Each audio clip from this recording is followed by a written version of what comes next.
Robots have integrated into our lives in many different ways, taking over tasks that were once exclusively performed by humans. But one thing that has been limiting them is their inability to feel. Not emotions, but touch. And a company in Edinburgh is working on bridging the gap.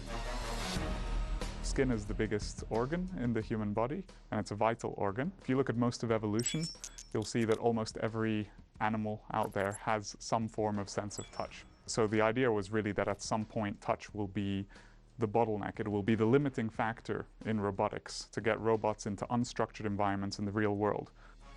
To give machines the subtle capabilities of human touch, they developed electronic skin by printing sensors onto different materials that can be applied to robots.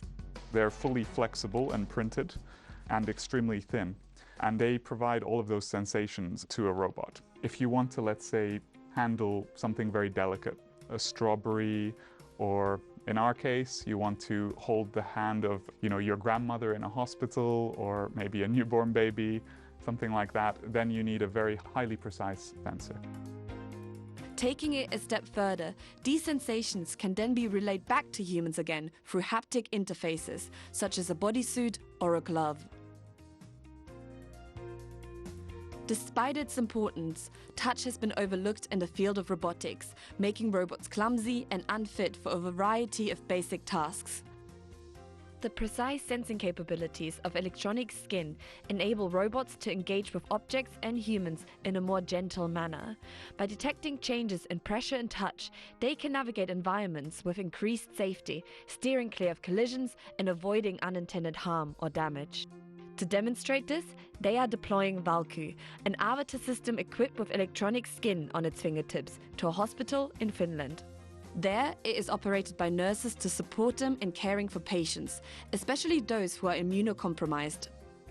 After the pandemic, they have realized that there are a lot of problems that they would like to solve, they would like to prepare for when something like this happens in the future. And this is where we came in and started figuring out how can we build a robot, build a system that can actually be useful in a hospital. Without this specific e-skin technology, the robot would be too dangerous to be near patients. As a nurse, you come in, you sit down in a chair, you put on a VR headset. You have then a choice of either a VR controller with a couple of buttons and joysticks, or you use a haptic glove. So how did you sleep last night? Did you sleep well? Are you experiencing any pain as of the moment? Nurses can use the robot avatar to speak to patients, deliver food and medication, and take physical measurements. We have a set of laser scanners that tell us how far different obstacles are.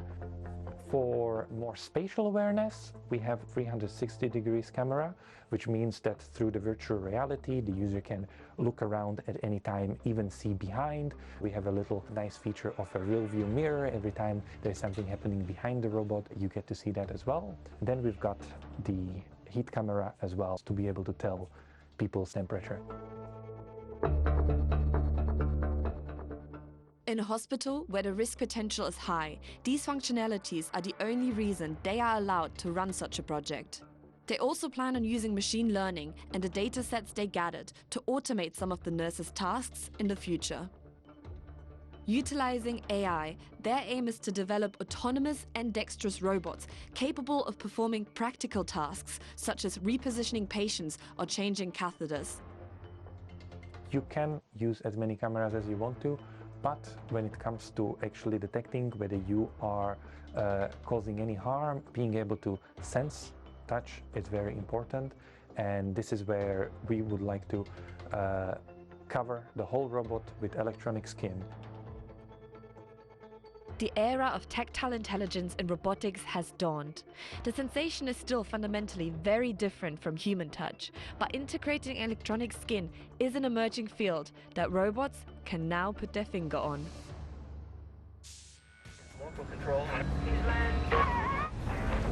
You know, there's something strange in this neighborhood.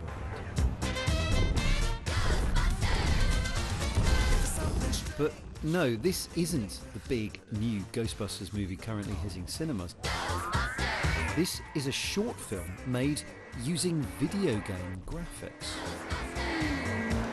The software behind it is Unreal Engine, a system that allows video games developers to build 3D worlds where the physics, lighting and non-player characters all behave in a realistic way in real time. The motivation behind the project originally was to see how far we could push real-time graphics and really to see if we could shoot what would normally be a post-visual effects shot that would potentially take weeks or months to process after the fact. If we could shoot that live on a motion capture stage using current real-time gaming technology. And so Sony Pictures connected Unreal Engine up to their motion capture stage, called in Ghostbusters Afterlife director Jason Reitman and asked him to play around. The Stay Puft Marshmallow Man was puppeted by a motion capture actor, and Reitman used a VCam, a kind of virtual camera, to record the action from a variety of angles that would have been pretty expensive to do in the real New York. He could shoot from street level, he could get up to building height, he could shoot from cranes, he could do drone shots. There's a great example of a happy accident during the shoot where Jason stepped backwards into a building and actually really liked the shot through the window. So we ended up doing some shots through a building window down onto a street. And those buildings weren't built from scratch. See, Unreal Engine comes with 20 square kilometres of ready-made city to work from, complete with autonomous inhabitants. There's a system within the city where traffic is driving and coordinating junctions and avoiding other vehicles in a completely kind of organic way. We made some enhancements to that. Very specifically, we had the challenge of driving the Ecto through some busy streets and needing vehicles to pull out of the way of an emergency vehicle with sirens. So we made some modifications for the vehicles to automatically detect when there was a siren from an emergency vehicle. If they could hear that coming, they would all pull to the side of the road so the Ecto could drive straight through. Having full access to and full control of a few city blocks means that this kind of production can be achieved without a massive film crew having to shut down New York City. Or London, for that matter. Yeah, we can move the shard, which does make me feel more powerful. We can move, yeah. Let's move the Tower of London. The Tower of London, that's pretty impressive, isn't it? This is Flight, a full 15-minute film made in Unreal Engine by Oscar-winning visual effects director Tim Weber. Again, he was able to build a futuristic city, shoot from any angle, and pick the weather, the time of day, and lighting conditions in a way that would be impossible in the real world. We've ended up with an over 3-minute shot of a continuous action sequence with our actress riding a hoverboard, with jet cops flying in, very, very carefully choreographed. If you wanted to shoot that for real, it would take you weeks. You couldn't shut the bridge down for weeks. You know, one long continuous shot. I mean, it would be, even for a really, really big budget feature film, and we weren't a big budget film, that would be an exceedingly big challenge. This technology has come so far from the days when actors and directors would have to imagine what their CGI sets, which would take months to render after filming, would look like.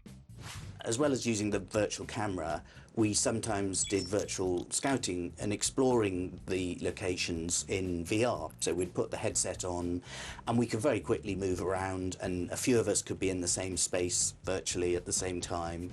So that's the equivalent of being on a real film set and walking around and going, okay, I think we need to be over here, or I think we need to move that. Absolutely, yeah. It's totally virtual, but you can move wherever you want. And even we put the headsets on the actors so that they could explore the environment too, so that they could, when they were acting, they had a full understanding of the environment they were going to be in.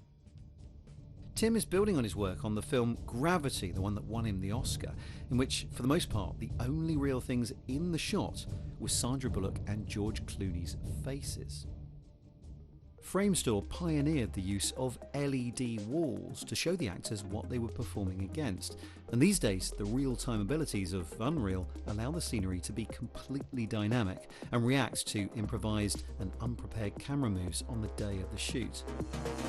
However, Tim still thinks that the actors' performances themselves shouldn't be synthesized.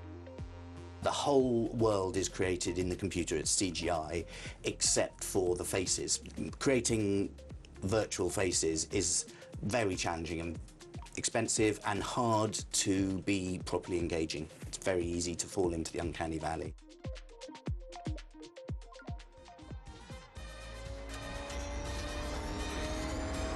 Faces aside though, it does look like there's a new tool in the box for filmmakers for whom a location shoot was previously just a pipe dream.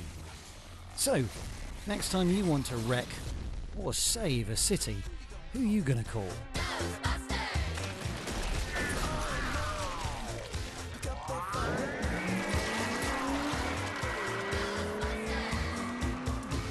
Why are we here on this roof? We could have been anywhere.